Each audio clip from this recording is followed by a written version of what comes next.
एक छोटे से कस्बे में शंभू शिल्पकार रहता था। वह पहाड़ों से बड़े बड़े पत्थर तोड़कर लाता और उसे आकार देकर मूर्तियां बनाता था। इस रोजगार में मेहनत बहुत ज़्यादा थी, आमदनी कम। दिन भर धूप पसीने में काम करते हुए शंभू पत्थर तोड़ता था। यह काम उसके पूर्वज भी किया करते थे। शंभू काम करते हुए सोचता है, यह छोटा मोटा काम करने से क्या फ़ायदा? ठीक से 2 वक्त की रोटी भी नसीब नहीं होती। मैं बड़ा आदमी बन जाऊं तो काम भी ज़्यादा नहीं करना होगा और बैठकर आराम से ऐश मौज करूँगा। एक रोज़ वह ऐसे नेता को देखता है जिसके आगे पीछे हमेशा भीड़ रहती है। उसको हाथ जोड़कर प्रणाम करने वाले सैकड़ों लोग खड़े रहते हैं।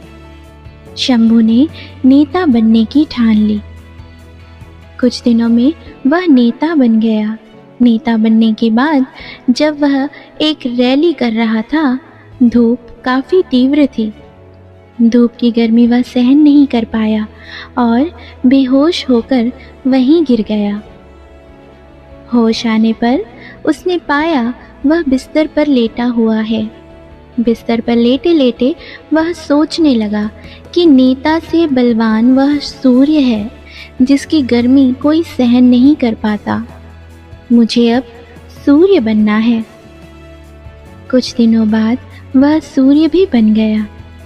शंभू अब गर्व से चमकता रहता और भीषण गर्मी उत्पन्न करता। तभी उसने देखा एक मजदूर खेत में आराम से काम कर रहा है। उसने गर्मी और बढ़ाई मगर मजदूर पर कोई फर्क नहीं पड़ा। विचार किया तो उसे मालूम हुआ ठंडी ठंडी हवा पृथ्वी पर बह रही है। तब शंभू ने विचार किया, हवा बनकर मैं और शक्तिशाली बन जाऊंगा। कुछ दिनों बाद वह हवा बन गया।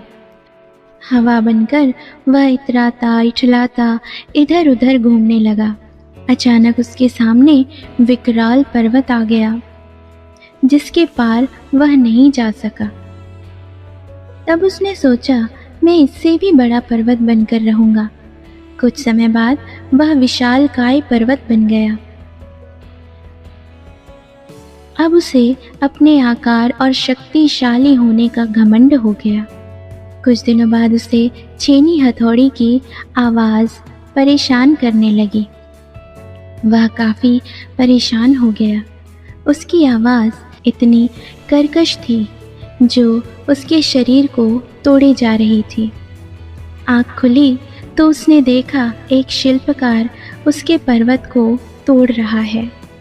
लेकिन अब वह मजदूर नहीं बनना चाहता था। वह काफ़ी परेशान था।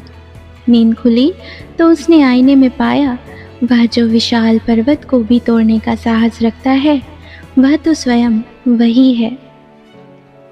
तो ये थी आज की हमारी कहानी। कोई छोटा बड़ा नहीं, हर काम की अपनी महत्ता होती है। ना तो किसी को छोटा समझे और ना ही किसी के कार्य को छोटा समझे।